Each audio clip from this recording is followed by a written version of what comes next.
Maja je zelo prijazna. Maja je učiteljica za ples argentinski tango.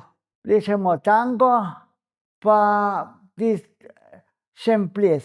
Ples in glasba sta me vedno ohranjala živo. Vedno sta mi pomagala stati ob strani, da sta mi povrnila moč ob izgubah, ob izgorelosti. Maja ima poseben občutek za delo z osebami s posebnimi potrebami.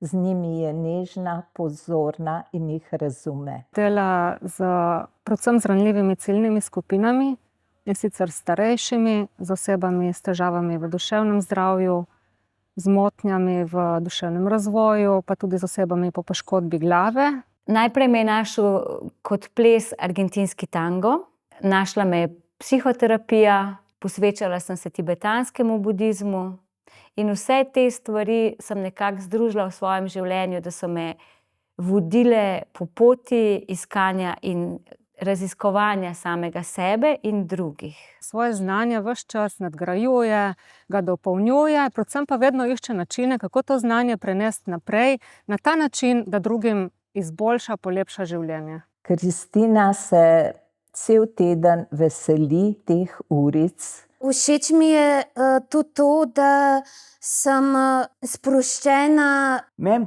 ta ples mi pomeni, da se telo malo razgiba. Če nimam uric od Maje, nisem dal vole.